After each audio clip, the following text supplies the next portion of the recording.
Hello, Air Signs, Gemini, Libra, Aquarius. Kamusta kayo? Ito yung gabay ninyo para sa araw na to. Hello, ang Purple Teen. Kung di pa po kayo nakaka-subscribe, please don't forget to subscribe sa aking YouTube. Paki-like and follow na rin ang aking Facebook page, Instagram, and TikTok.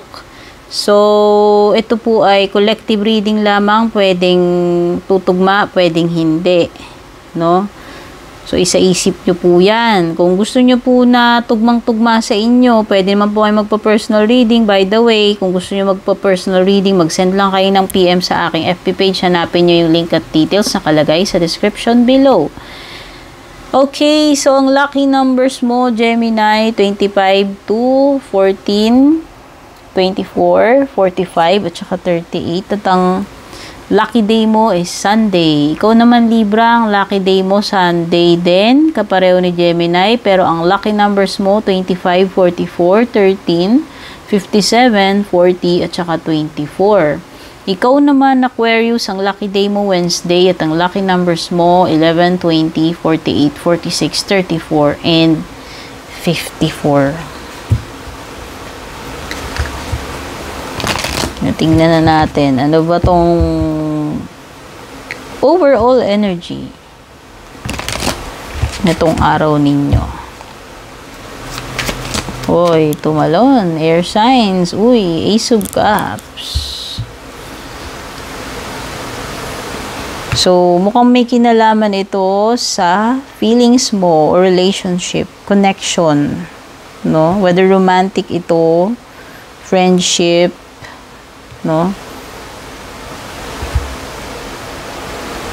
Okay, so parang ano to, may kinalaman sa ano, kung paano ka kumonect, no? So ayan, sa mga connections mo, whether romantic man yan, friendship, ano naman yung magiging challenge? 7 of Cups. Okay. So, nako-confuse. Yung iba, nako-confuse kayo dito about disconnection. Gaya nga ng sabi ko, sa romantic man yan or hindi. Nako-confused.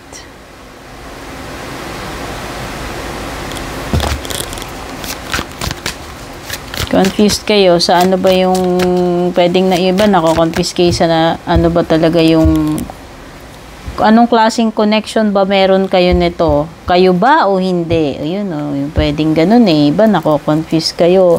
Or pwedeng iba nako-confuse kayo sa nararamdaman ninyo. Kasi pwedeng may ibang panggulo rito. Ayan o. Ayan yung conflict ninyo, yung problema ninyo. Gemini, Libra, Aquarius. Pwedeng iba kasi dito naguguluhan dahil pwedeng hindi lang isa yung connection mo. Ayan, imagine mo 7 of Cups. So, ibig sabihin kasi, pwedeng namimili ka, mini-mini mo, Gemini, Libra, Aquarius.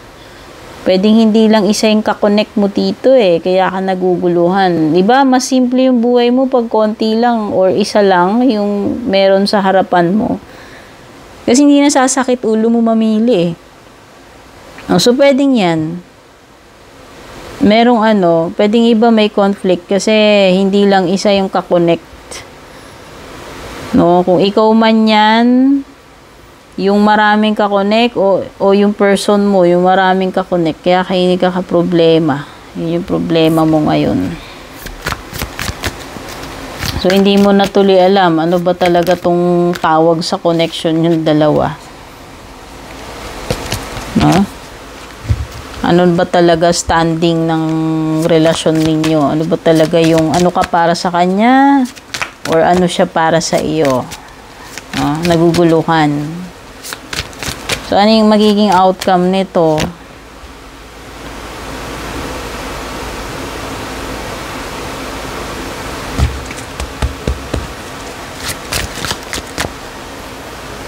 Okay, so nasa-sense ko sa page, ano, by the way, pwede may Gemini, Libra, Aquarius na kapareho mo or pwedeng ikaw to. Okay, so ayan. Baka nga ikaw yan, Gemini, Libra, Aquarius. Ang pinaka-solution, yung pinaka-outcome mo is kailangan mo na lang magpakatotoo sa sarili mo. Kung ikaw man yung alam mong option ka lang nitong person na to, isa ka sa pinagpipilian niya, eh di magpaka-honest ka, pakaprangkahan mo na lang yung sarili mo, pakatotoo ka. Or kung ikaw naman tong namimili, Gemini, Libra, Aquarius, marami kang choices dito, aba, eh, prangkahin mo na lang, diretsuhin mo na lang yung tao kung ayaw mo talaga sa kanya. Yun yung pinaka-solution na nakikita ko rito. No, wag nang magpaligoy-ligoy, wag nang magbulahan. Magpakatotoo na lang, prangkahin na lang, diretsuhin na lang yung tao. Halimbawa, ikaw yung kasali sa pinagsasabay-sabay nito, ikaw yung isa sa options. Eh di prangkahin mo siya, ano ba talaga? Ano ba talaga ako sa iyo? O ano ba talagang patutunguhan nitong relationship natin?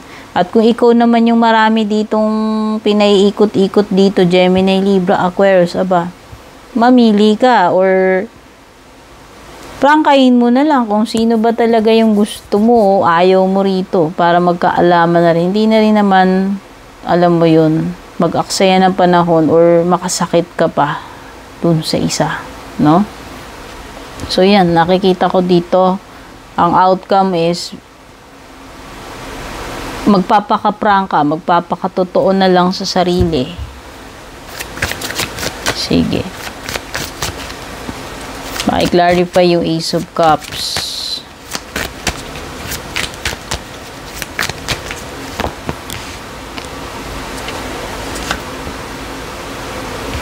See? Six of Pentacles. So, pwede kasing ano eh. Sa relationship kasi dapat two-way, may bigayan, dapat equal, no? Okay, so ang nakikita ko dito sa ano ba binanggit ko guys? Six of Pentacles yung pinag-uusapan natin. Alam mo,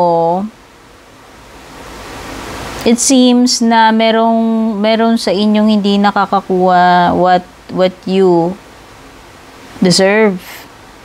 No, ikaw man o siya, yung person na yan. Kaya dapat ibigay kung ano yung deserve. Yan yung napipil ko sa Six of Pentacles. Gaya nga sabi ko, two-way ang relationship. At kung nandun kayo sa case na hindi nyo na nabibigay or hindi mo kayang ibigay yung deserve nitong person na to, or hindi niya kayang ibigay sa inyo, eh that's the time na dapat ay magpaka-prangka na lang. So, ikaw alam mo na niloloko ka lang, pakaprangka ka na lang sa sarili mo. O, masakit, mahirap lunukin, pero ganun talaga eh. At ikaw naman, kung hindi ka naman sincere dyan, or alam mong ginagawa mo lang siyang option, aba, eh, magpakaprangka ka na lang din. Magkagats ka na lang na sabihin, magpakadiretso ka na lang dun sa person na, sorry, hindi kita mahal, hindi kita type, or may iba akong option. Option ka lang eh, choice lang ay kumbaga ano eh, reserba lang kita or isa ka lang sa mga options ko. Ganun, diretsuhin mo na lang. O kung ayaw mong sabihin yung sabihin mo, eh, sorry, eh, na-realize ko or hindi talaga kita type, ganun, diba? So, para dun sa mga maraming options dyan, yan. Whether ikaw man yung maraming madiligaw or ikaw yung maraming nililigawan, pinopormahan dyan. No? So, very strong energy. Ayan, no? May Queen of Swords, Page of Swords. Sa bagay, pinag-uusapan natin Gemini, Libra, Aquarius, eh.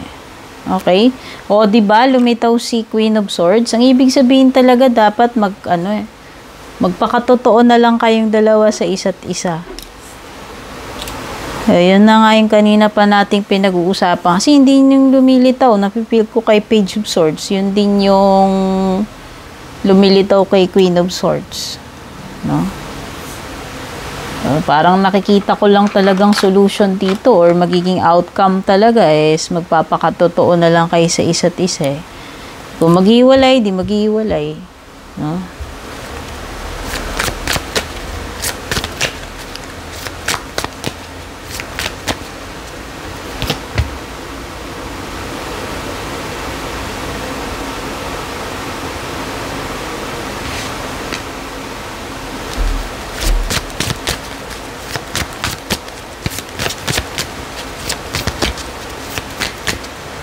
Okay, so parang yung isa dito nag-hold on pa with the star card. Hindi pa namamatay yung hope or ayun na nga, pwedeng umaasa someday or baka sakali, no? Kumbaga, yung isa dito hindi pa siya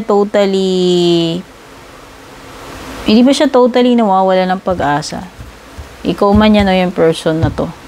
Pwedeng hindi pa niya tinutuldukan or hindi pa siya susuko, no? Yun yung napipil ko doon sa star card. May energy ng parang hoping or umaasa pa, no? Kumbaga, hindi pa niya totally binaburn yung bridge or hindi pa niya totally sinasara yung libro. Kumbaga, hindi pa niya totally inend yung nobela. Nilib pa niya yung blank page just in case pwede pang sulatan, no?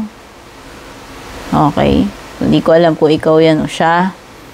At meron nga palang, yan, Aquarius, very strong, Aquarius energy. Aquarius energy siguro.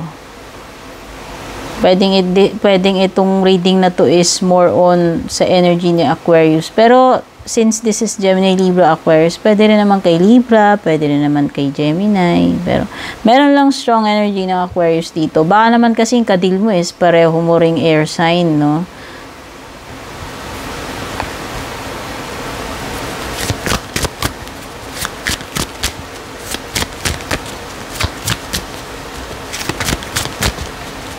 Nine of Pentacles. Okay. Oh, alam mo, meron ditong energy ng parang dinidetach niya yung sarili niya or parang hindi na, yan, yung pagiging independent or magsosolo. Kasi kung yung isa dito, umaasa, yung isa, detached. Okay, so,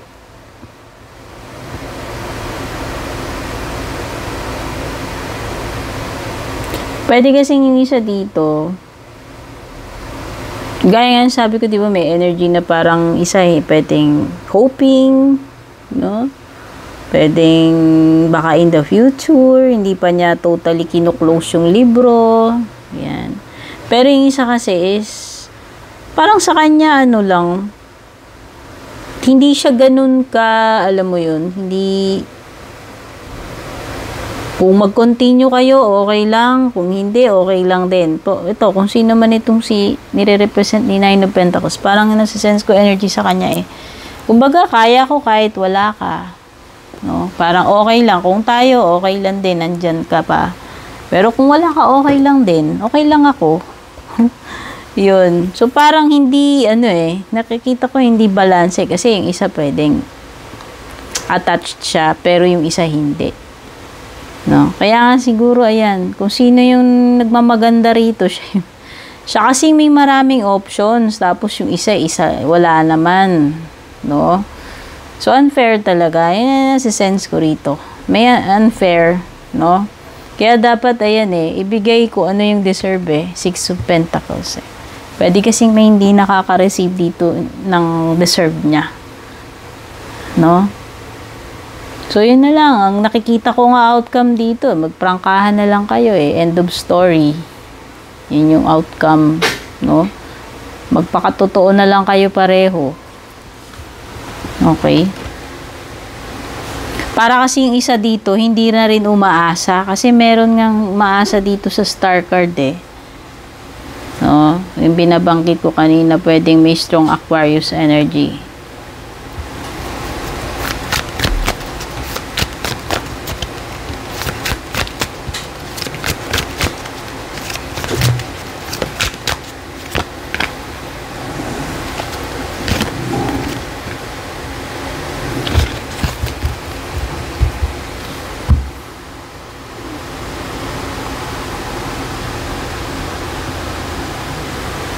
Okay? Nako, so nakikita ko talaga pwedeng magkaroon na ng dito. ng may aalis na. 8 of Cups eh. So, pwedeng isa, ano na siya, willing na siyang tanggapin or talikuran na lang yung connection na to. Kung ganyan din lang naman pala. Ayan o. Possible na magkaroon dito ng disconnection with the 5 of Swords. Talo kasi yung isa dito, lugi naman, argabyado. Yun lang yung masasabi ko. No? So, pwedeng mag-walk away na lang ito, si person, yung naging option. Yung isa sa mga pinagpipilian. Pwedeng siya na lang yung mag-walk away, mag-walk out dito sa relationship ninyo. Kahit na masakit sa kanya, kahit na alam mo yun, pwedeng siya na lang, magkusa siya. Yun nga hindi yung sinasabi ni Nine of Pentacles. Merong isang magkukusa na lang dito eh. No, mapuputol na yung ugnayan dito with the 5 of Swords. O possible na magkaroon ng awayan o palitan ng salita or hindi kayo magkasundo. And ang ending is talagang mapuputol na yung connection with the 5 of Swords. So, yun lang talaga. Yung isa kasi talo talaga rito eh. Yun lang yung nafe-feel ko rin dito sa 5 of Swords. Talo talaga yung isa. Okay? So, yan. Maganda ang talaga outcome. Solution dyan is magpakaprangka ka na lang sa sarili mo or kayong dalawa, pakatotoo na lang kayo. Okay? Gemini, Libra, Aquarius. So, ito yung mga nakuha kong energies dito sa gabay mo para sa araw na to. Don't forget to like and share. Don't forget to subscribe. Take care. God bless.